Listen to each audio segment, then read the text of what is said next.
If you became aware of unethical or illegal activities at a Berkshire Hathaway-owned company, would you directly and personally intervene? Sure. We have to jump in. We have a hotline, which I think was a very good invention of, it wasn't an invention, but a good policy embodied in Sarbanes-Oxley. And, you know, that's been a plus to us. I get letters directly sometimes. So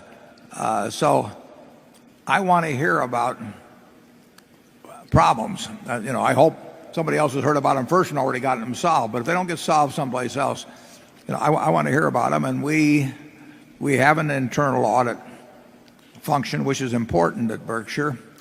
And anything that comes in, you know, when somebody calls in on the complaint line and says the guy who works next to me has bad breath, I mean, I tend to skip over those. But if anything comes in that relates to alleged bad behavior, it's going to get investigated at Berkshire, and it does. And every now and then, there have been some important transgressions that have come to us via either letters to me or calls on the hotline or maybe letters to the audit committee, whatever. We encourage that. Charlie? Yeah, we care more about that than business more. We have a letter that goes out every roughly 2 years. It's the only communication. I probably ought to put a copy of it in the annual report sometime so that the shareholders see it. But it's a page and a half long. It asks the manager to tell me who, if something happened to them that night, who I should consider putting in charge of the place the next day. Doesn't mean I'll follow their advice, but I want to know their reasons and the pluses and minuses.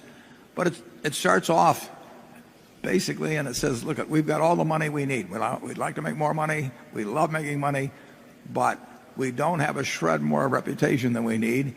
And we won't trade reputation for money. And we want that message to get out. It's the reason we stick that Solomon thing in the movie every year. I mean, you can, probably some of you can recite it by now, but I don't think it can hurt to keep repeating that story. And the one thing we tell them that message, and then I've added a new line in this, and I say, if the reason you're doing something, the best reason you can come up with is that the other guy is doing it, it's not good enough.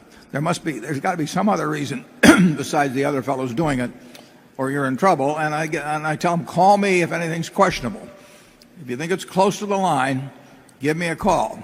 By saying that, nobody gives me a call because they know that the very fact that they think it's that close to the line probably tells them it's over the line. But I want to hear about stuff. We can cure any problem if we hear about it soon enough and take action soon enough. But if it's allowed to fester out someplace and people cover it up, and sometimes they have, then we got a problem. And we will have more of that in the future. There's no getting around it. You know, if you have 260,000 people, there's going to be some things going on. I just hope we hear about them fast. And I hope their managers hear about them even faster and do something before it even gets to us. But we want very much to protect the reputation of Berkshire. It's the right thing to do. Charlie? Well, it is absolutely essential. And Berkshire averaged out has a very good reputation, as you can tell by the ratings from major media surveys. And that is absolutely precious to us. In a sense, you people are part of the culture too. The ideal is not to just make all the money that can legally be made without causing too much legal trouble. The idea is bigger than that. It's that we celebrate wealth only when it's been fairly won and wisely used. And if that idea pervades the culture of the place, including the shareholders, we think that's very helpful to us.